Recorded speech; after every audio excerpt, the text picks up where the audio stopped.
Bonjour et bienvenue dans ce podcast Le Mur des Réussites. Nous allons partir à la rencontre de personnes qui ont grandi au Havre, à Lamarouge, au Bois de Bléville et au Mont-Gaillard.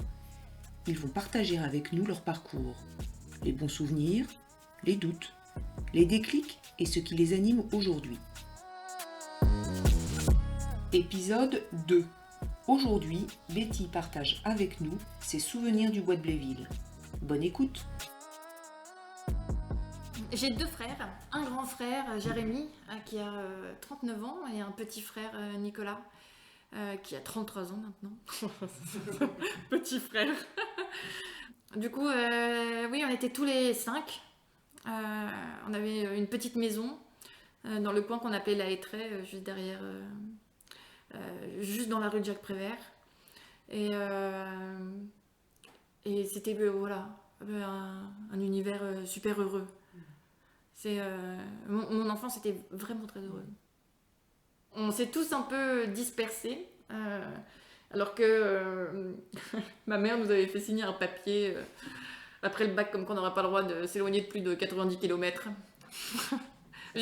Voilà, mais j'ai toujours dit à ma mère, et mes frères disaient la même chose, que le fait qu'on se sente capable de s'éloigner pour poursuivre nos quêtes, qu'elles soient professionnelles ou personnelles, et c'est qu'a priori elle nous a donné assez de force pour le faire.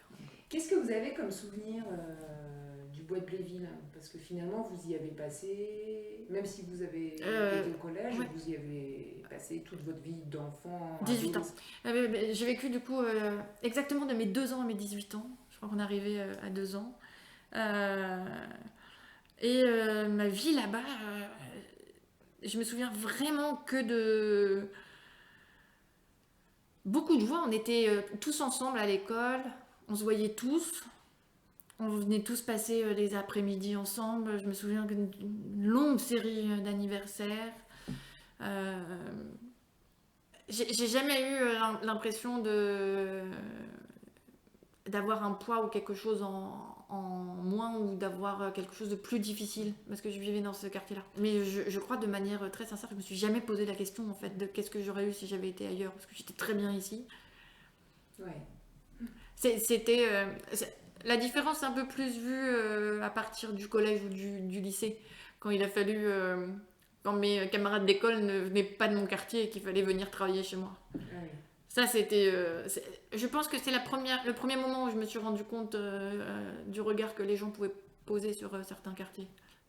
Non, j'ai toujours vécu les choses... J'étais beaucoup plus triste pour les personnes qui voyaient ça comme un problème ou comme quelque chose en me disant qu'il faut avoir un monde bien petit pour se dire que qui l'on est peut dépendre de l'endroit dans lequel on vit. Après, quand on est adolescent, on n'est jamais content quand... sa copine nous dit que ses parents veulent pas qu'elle prenne le bus jusqu'à là où on habite. Ça fait jamais plaisir, quoi. Ça, c'est sûr et certain. Mais ça ne m'a jamais dérangée. J'en ai jamais eu honte ou autre. J'ai toujours été très fière d'où je venais. On a tellement de bons souvenirs ou de belles expériences. Je me souviens, à Jacques Prévert, on avait les Jeux Olympiques chaque année, et il y a cette année où Vicage Dorasso était un peu la star du foot de l'époque, et c'est lui qui venait nous remettre les médailles, parce que sa maman était la dame de cantine de Jacques Prévert, pour la partie gossip pas vrai.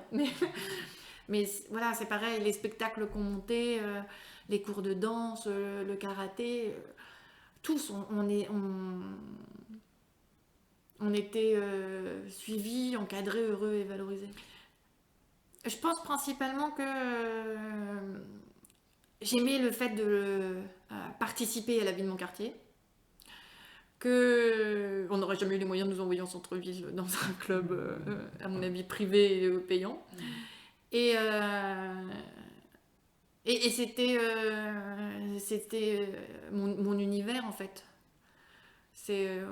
On pouvait y aller facilement, on y allait à pied, ça ne demandait pas de déplacement, on connaissait toutes les têtes qui venaient nous voir, et on y était bien. Donc j'ai jamais réfléchi à aller ailleurs. C'était au début finalement. Finalement, je pense effectivement que mon amour de la scène a commencé par cela. C'est tous ces spectacles-là. Et voilà. Et voir la fierté nos familles, nos amis qui nous regardent. Non, c'était vraiment quelque chose. J'étais vraiment tellement fière. Donc gymnastique rythmique, et puis quoi d'autre?